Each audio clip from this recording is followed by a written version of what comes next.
can I start by welcoming the new member for Mid Bedfordshire? The first Labour MP ever to represent those beautiful towns and villages. He defied the odds, history, and, of course, the fantasy Lib Dem bar charts.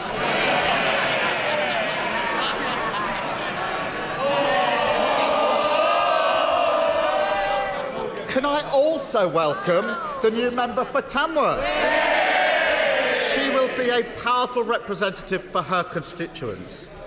Is the Prime Minister as relieved as I am that those constituents are not burdened with his defeated candidate who told them, don't worry, Mr Speaker, I'm going to sanitise this, to F off if they're struggling with the cost of living? Well, Mr Speaker, I'm proud of what this government is doing to support the most vulnerable over the past year. But, Mr Speaker, can I in fact join him in welcoming the new members to their places? After all, I suspect the new member for Mid Beds may actually support me a little bit more than the last one.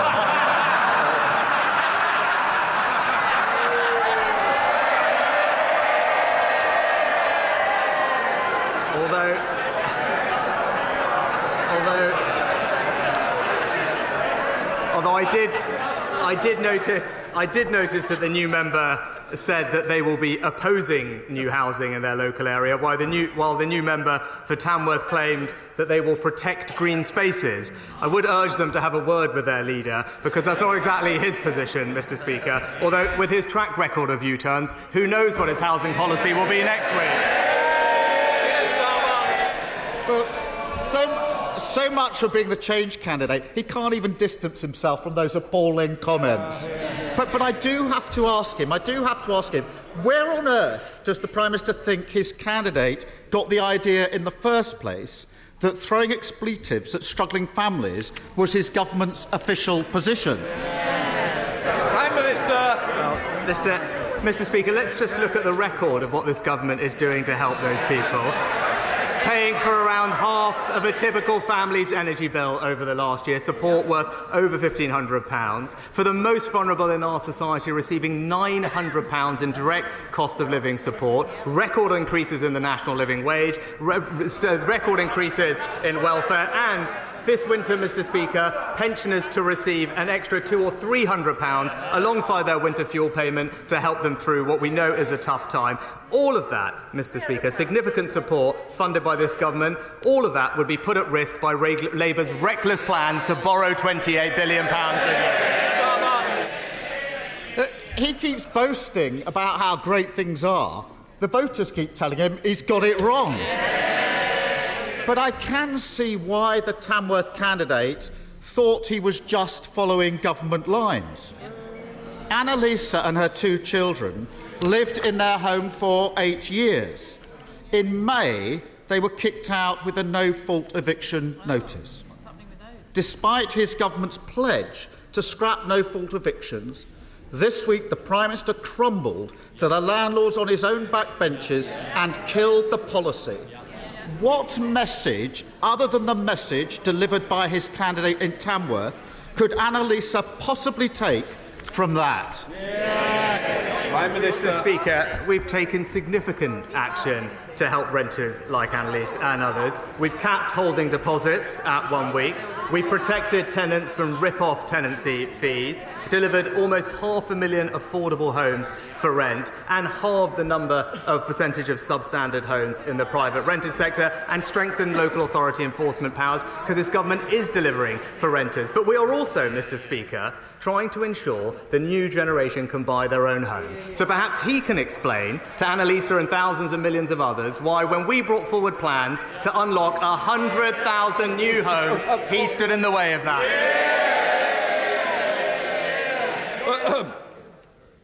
Just to say, it's Prime Minister's questions, not opposition questions.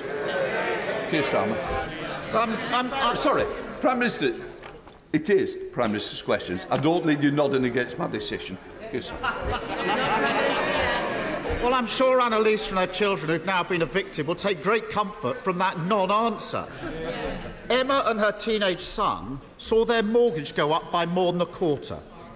Well, they may think this is funny. This is real life. After 16 years of dutifully paying their mortgage, for the first time she's having to choose between new shoes for her son and putting the heating on. All because his party crashed the economy, pushing mortgage rates to their highest levels in decades. He says ignore all that. Ignore the fact that the guilty men and women responsible are standing again as his candidates and still setting his policy. Can he not see why Emma might think that his party is telling them exactly where to go?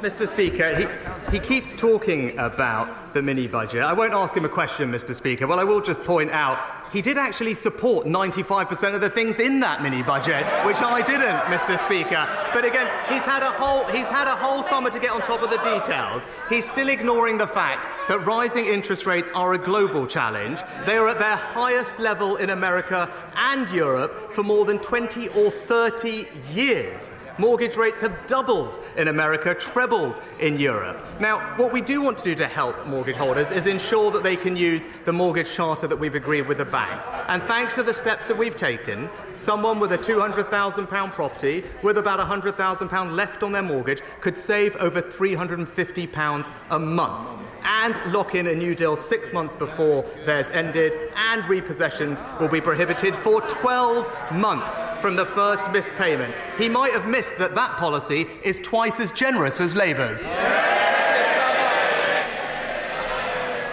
Absolutely tone deaf. In every cafe, pub and supermarket in Britain having the same conversation. We can't afford that. Put it back on the shelf. It's too expensive. He is completely oblivious, just patting himself on the back. Emily and Jamie have worked hard and saving for years to buy their own home. They were nearly there last year, but he scrapped house building targets because his backbenchers pushed him around. House building has fallen off a cliff, shattering the simple dream of home ownership for people like Emily and Jamie. Can the Prime Minister now see that actually his candidate in Tamworth was just loyally following the party line? Prime Minister. Mr. Speaker, I think these prepared lines really aren't working for him anymore. He literally asked a question. He literally asked me a question about the support that we're providing for mortgage holders. I gave him the answer to that question, and then he read from his script to say that we hadn't answered the question. We're providing significant help for all these people. He's moved on to housing targets, but here's the record. 2.5 million additional homes. Housing starts double what we inherited from the Labour Party. Housing supply up 10%, on track to deliver 1 million new homes, and a record number of first-time buyers, Mr. Speaker. But again, he brings up his candidates in Tamworth and Mid Beds. As we open this session, he's now saying he wants to build homes. Well, both of those candidates want to say that they want to block new homes in their constituency.